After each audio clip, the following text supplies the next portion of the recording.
I'm eating podcasts for dinner.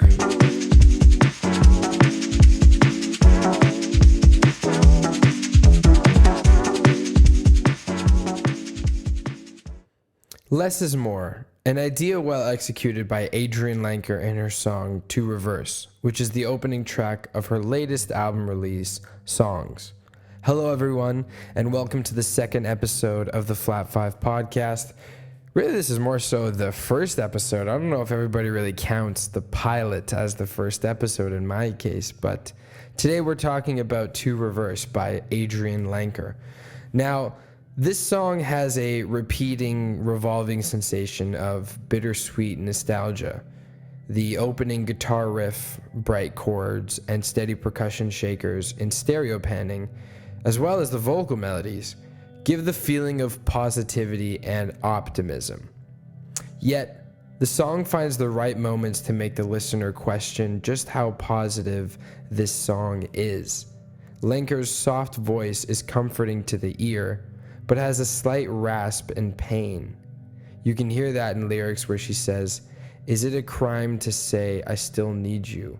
Which is such a honest and raw line that it stuck out to me from the beginning, and it's something that I think about all the time in anticipation when I listen to that song, because this is a very intimate song with lyrics that seem very personal to Lenker. You know, the vocal riffs have close similarities in each section, adding to the idea of a revolving, repeating sensation. Though her lyrics feel personal, she has worded the lyrics in a way that gives room for the listener to connect their own personal experience.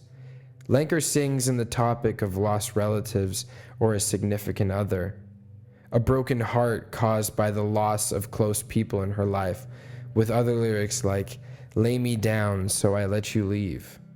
Lenker seems to be fighting with the past. She seems as if though she is organizing and coming to terms with the past, but has a want to remain there.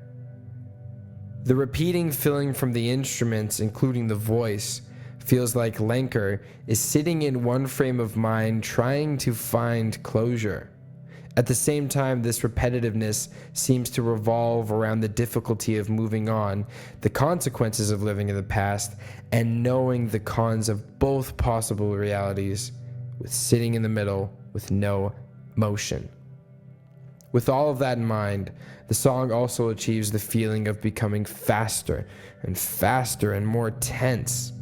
Of course, it all ends with a feeling of harmonic resolution. But has Lenker really found closure? Or has she let this internal battle essentially rest for a night? Just as the song's instruments spin round and round, maybe her mind does as well. Now let's talk about harmonic resolution. What does that mean to the average consumer that isn't a musician? Well, it's an audible feeling, of course. When a section of a song is playing an order of notes that creates sonic tension, our ears naturally crave those same notes to find a new order that gives us feeling of closure or resolution, hence the name harmonic resolution. In conclusion, I'm very fond of this song and this album as a whole. The cleanliness of the recording, the artistic choices, and Lenker's authentic voice brings such a fresh sound to my ear. It's awesome. It's really so good to listen to. Lenker also plays in the band Big Thief and has other solo releases, some of which are Hours Were the Bird and Hibiscus. And that's all for this episode of the Flat 5 podcast. You know what to do. Go follow, like, subscribe, add songs to our public Spotify playlist if you want to see them reviewed on the show. And please, go check out some new music. Give your ears something good. Take care, everyone. We'll talk soon.